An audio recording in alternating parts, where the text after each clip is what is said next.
You know that moment when you finally get the promotion you've been chasing for 2 years, and instead of celebrating, you find yourself lying awake at 3 in the morning convinced you don't deserve it? Or when you meet someone who actually seems interested in you, genuinely interested, and you suddenly become distant, critical, find flaws that weren't there before. There's a name for this. It's called self-sabotage, and it operates with a logic so twisted that the closer you get to what you want, the harder you work to destroy it. Most people assume self-sabotage is simple weakness or lack of discipline. They're wrong. Self-sabotage is a sophisticated psychological defense system, and it activates precisely when success becomes real. The pattern repeats across contexts. A writer finally lands a book deal and stops writing. An entrepreneur builds momentum and then picks a fight with their most important client. Someone in recovery hits 6 months sober and suddenly stops going to meetings. The sabotage doesn't happen randomly. It happens at thresholds, those moments when a new level of achievement, intimacy, or visibility becomes possible.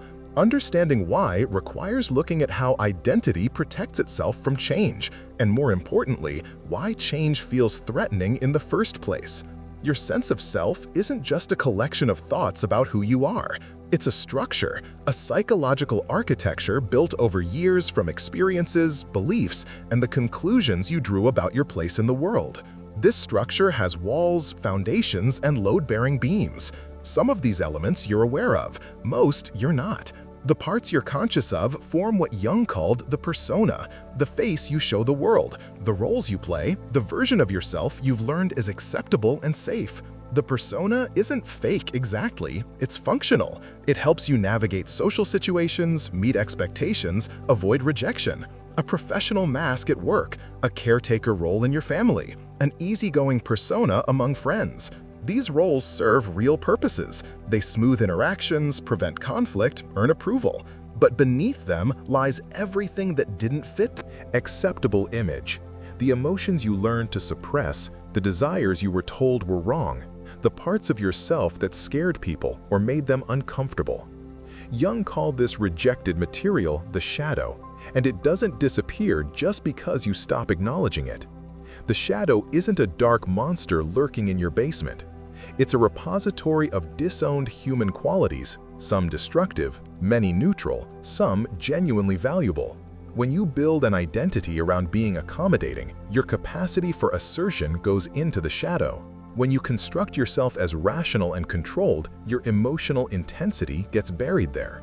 When you learn that ambition makes you selfish, your drive for achievement becomes something shameful to hide. The problem isn't that the shadow exists. Every human has one. The problem is that these disowned parts don't stop influencing behavior just because they're unconscious. They leak out in indirect ways. Passive aggression instead of direct confrontation. Sudden emotional outbursts that seem to come from nowhere. Attraction to people who express what you've forbidden yourself to feel. You might find yourself drawn to partners who are openly demanding while you pride yourself on never asking for anything. That's not coincidence. That's your shadow seeking expression through proxy. Self-sabotage emerges from a specific conflict, the gap between who you believe you are and who you're becoming. When opportunity arrives, real opportunity, the kind that would require you to step into a bigger version of yourself, the shadow activates. Not because it wants to destroy you, but because change threatens the existing identity structure. The psyche operates on an ancient principle. Known suffering is safer than unknown possibility. Even painful familiarity provides predictability, and predictability feels like safety. Consider someone who grew up learning that success meant becoming arrogant, selfish, or unlikable. Their parents might have criticized wealthy neighbors, portrayed ambition as greed, or withdrew affection when the child outperformed siblings. Perhaps every time they brought home good grades, a sibling's struggles were disregarded. Perhaps achievement was met with warnings about pride or fears that they'd become too good for the family. The conclusion embedded in their psyche, formed before critical thinking developed, achievement equals abandonment. This wasn't a conscious decision. It was a survival adaptation in an environment where belonging mattered more than excelling. Now imagine that person building a successful business. As revenue grows, so does anxiety. The shadow whispers that success will transform them into someone unlovable, someone who loses connection with everyone they care about. The sabotage that follows, missing important meetings, undercharging clients, making reckless decisions that tank carefully built momentum, isn't conscious.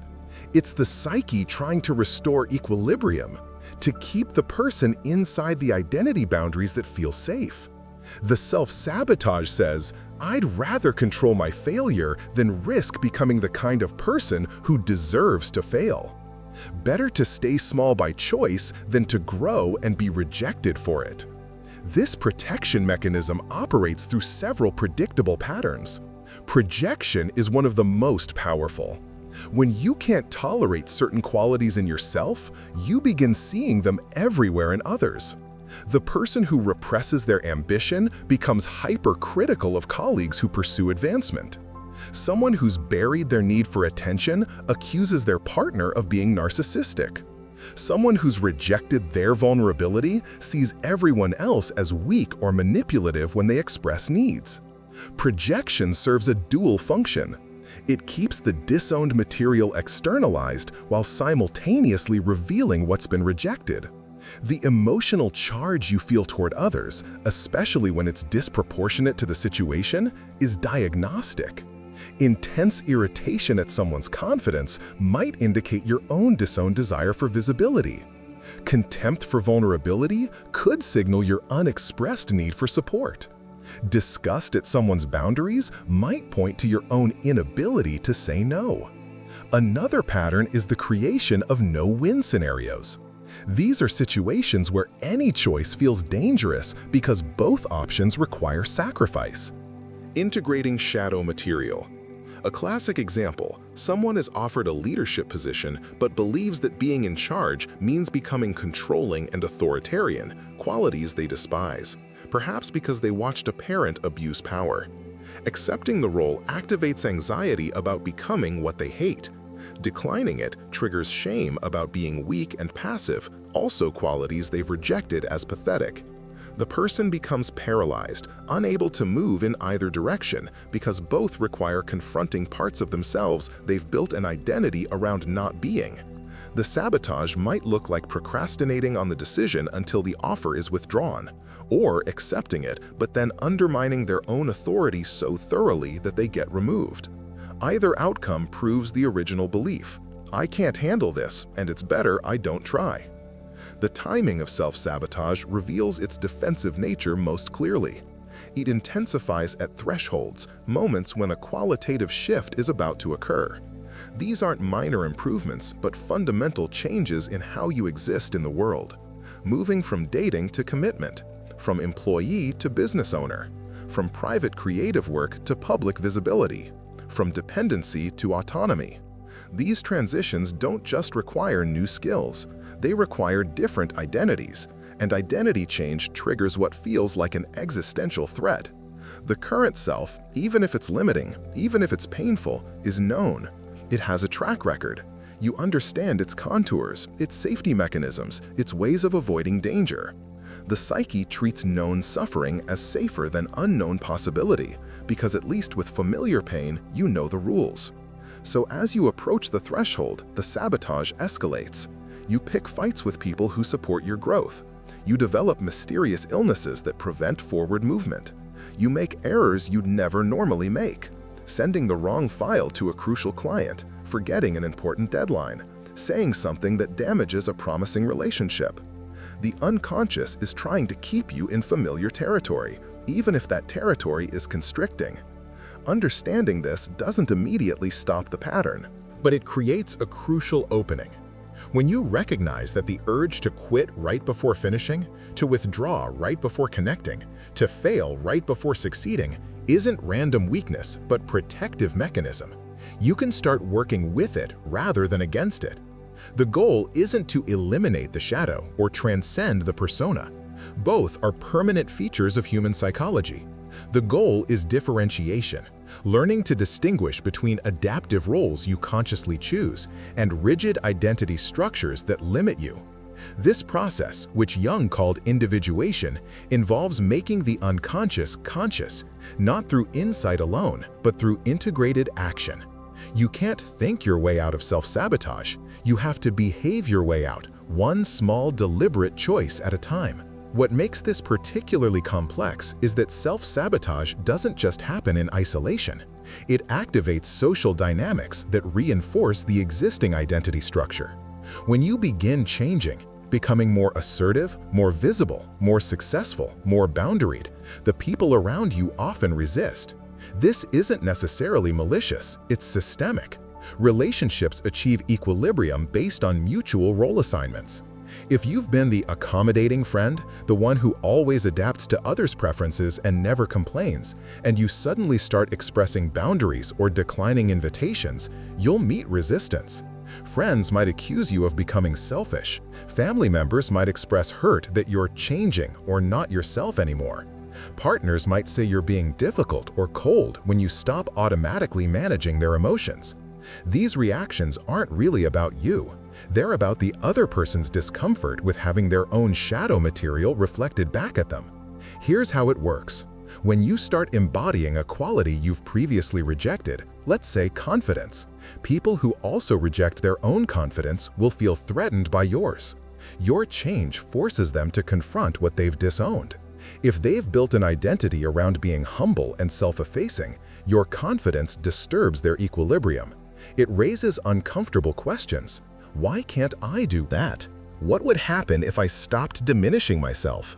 The stronger their rejection of that quality in themselves, the more intense their reaction to it in you. This creates a feedback loop. You begin expressing more of yourself. Others react negatively. Their reaction triggers your old fears about rejection and unworthiness. The sabotage impulse intensifies. You might retreat back into the old pattern, which restores social equilibrium but keeps you trapped.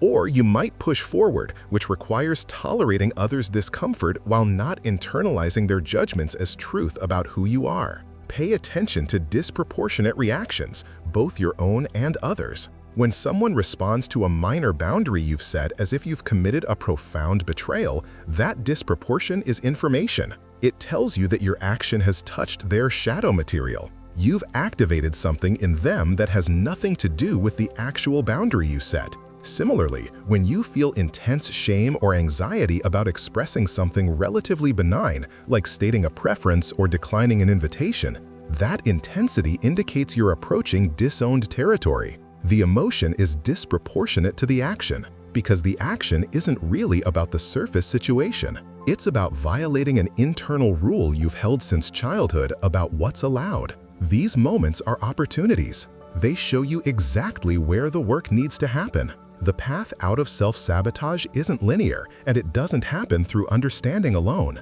It requires what Jung called active imagination combined with behavioral integration, a process of bringing unconscious material into consciousness through dialogue and then anchoring new awareness through deliberate action. Start with tracking moments when sabotage impulses arise. Keep a journal focused specifically on triggers. When do you feel the urge to quit, withdraw, create conflict, or undermine your own progress? What preceded that urge? What were you on the verge of achieving or experiencing? Write down the specific situation, the emotion that emerged, and the story you told yourself about what would happen if you continued. Forward. Be detailed. Not just, I felt anxious about the presentation, but I felt tightness in my chest and a voice saying, if I do well, my colleagues will resent me and I'll be isolated. Once you've identified a pattern, work backward to the belief system underneath it. If you sabotage relationships right before commitment, ask what commitment meant in your family. Was it associated with loss of self, with being trapped, with becoming your parents, with witnessing relationships where one person disappeared into the other's needs? If you sabotage professional success, examine what messages you absorbed about achievement. Was success portrayed as morally corrupt, as evidence of selfishness, as something that distances you from your community or betrays your roots? The goal isn't to analyze endlessly, but to locate the core belief, the conclusion you drew early in life that now operates as unconscious law governing what's possible for you. With the belief identified, engage in an internal dialogue with the part of yourself that holds it. This isn't metaphorical. Find a quiet space, close your eyes, and imagine that part as distinct from your conscious self. Picture it as a younger version of you, as a symbolic figure, or simply as a presence you can sense. Ask it directly. What are you protecting me from? What do you fear will happen if I succeed, if I commit, if I become visible? Let it answer. Don't censor or rationalize. The responses might sound childish or irrational. That's expected. This material was formed when you were young, before you had sophisticated reasoning capabilities. The part that sabotages isn't trying to ruin your life. It's trying to keep you safe based on old conclusions about danger that made sense in the context where they were formed. After this dialogue, take a small, symbolic action that honors the rejected part while moving forward anyway. If the sabotage stems from fear of becoming arrogant through success, deliberately perform one act of humble confidence, sharing an achievement without false modesty, but also without inflation. If it comes from fear of being controlled in relationships, set one boundary while simultaneously. If it's about fear of visibility making you a target, do one small thing that puts you slightly more into view, while also maintaining one private space that stays completely yours. These aren't grand gestures, they're micro-integrations, moments where you prove to your psyche that you can embody both sides, both the protective concern and the forward movement, without destroying yourself. Another critical practice involves learning to tolerate discomfort in social interactions when you're changing. This means developing a vocabulary of brief, clear boundaries that don't require justification or lengthy explanation. When someone pushes back against your new behavior, resist the urge to over-explain or defend. A simple statement works better. I understand this is different. I'm making some changes in how I operate. Or even just, I know. These phrases acknowledge the other person's reaction without taking responsibility for managing their emotional response to your growth. That last part is crucial. You cannot grow and simultaneously ensure everyone around you feels comfortable with your growth. The attempt to do both is itself a form of sabotage. It keeps you trapped in the old pattern where others' comfort matters more than your development. After using a boundary phrase, conduct a brief internal audit. Notice what you felt physically: tightness in your chest, heat in your face, the urge to apologize or take it back. Notice what the other person did: withdrew, escalated, changed the subject, respected it. Notice whether your immediate impulse was to soften the boundary or to double down aggressively. Both extremes indicate you haven't fully integrated the change yet. Integration looks like calm maintenance of position without rigidity or guilt. It takes repetition. Each time you hold a boundary and survive the discomfort, survive the other person's disappointment or anger without collapsing or attacking, you gather evidence that contradicts the old belief system. You prove that boundaries don't equal abandonment, that saying no doesn't destroy relationships, that disappointing someone doesn't mean you're worthless. Alongside boundary work, build in regular periods of solitude without distraction. Not just alone time, but time specifically dedicated to being with yourself without input. No podcasts, no reading, no scrolling, no background television. The constant noise of external content serves a function. It keeps you from encountering your own internal material. Silence and stillness force that encounter. In those moments, the disowned parts have space to emerge. You might feel sudden anxiety with no clear source. Unexpected grief might surface. Unfamiliar desires or impulses might appear. Rather than immediately distracting yourself or pushing these experiences away, sit with whatever arises. Journal about it. Ask it questions. What is this feeling trying to tell me? What have I been avoiding? This practice builds tolerance for internal complexity and reduces the need for external acting out through sabotage. Pair this solitude practice with 2 other specific actions each week.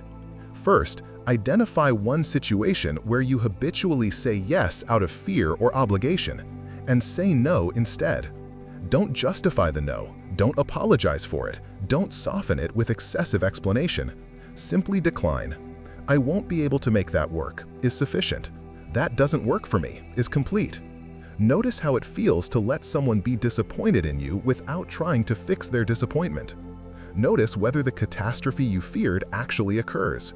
Usually it doesn't. People adjust. Sometimes they respect the boundary more than you expected. Sometimes they're irritated, but they move on. Either way, you survive, and you gather evidence that boundaries don't equal abandonment. Second, create one moment of genuine connection each week. A micro-interaction where you're not performing, not managing perception, just briefly present as you actually are. This could be admitting uncertainty in a conversation where you'd normally project confidence. It could be sharing a real feeling instead of a polished update when someone asks how you are. It could be asking for help with something small when you typically insist on handling everything yourself. These moments function as antidotes to the persona's rigidity. They prove that you can drop the mask temporarily without complete exposure or rejection. Start small.